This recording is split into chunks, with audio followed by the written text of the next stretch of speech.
அஜித்குமார் மரணித்த வழக்கில் காவல்துறையினருக்கு உடந்தையாக இருந்தது யார் எனவும் இவ்வாறு செயல்பட எங்கிருந்து அழுத்தம் வந்தது என்பதை சிபிஐ விசாரிக்க வேண்டும் என வேண்டுகோள் விடுத்துள்ள சமூக ஆர்வலர் எவிடன்ஸ் கதிர், கஞ்சா வழக்கு போட்டு உனது அம்மாவை சிறைப்பிடிப்போம் என அஜித்குமாரை காவல்துறை மிரட்டியிருப்பதாக குற்றம் சாட்டியுள்ளார். தடுக்கி விழுந்தாரு. இதெல்லாம் என்ன கலாச்சாரம்? எவ்வளவு அராஜகம் இது!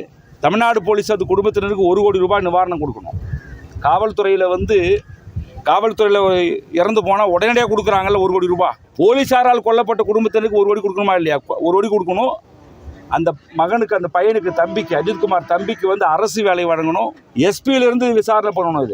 இது அப்பட்டமான இது காவல் நிலைய படுகொலை. இது நான் என்ன சொல்கிறேன், இது சதிக்கு உடந்தையாக இருந்த மற்ற போலீஸார் எல்லாரும் உள்ள அரெஸ்ட் பண்ணணும். சதிக்கு உடந்தையாக இருந்த மற்ற சக்திகள் யாருன்றதையும் பார்க்கணும். நான் போலீஸை மட்டும் சொல்லலை. இதே பெரிய பெரிய கோடீஸ்வரங்க மேலாம் அப்படி கை வச்சிட முடியுமான்னு தெரியல. ஸோ 1 கோடி ரூபாய் நிவாரணத்தை கொடுக்கணும்.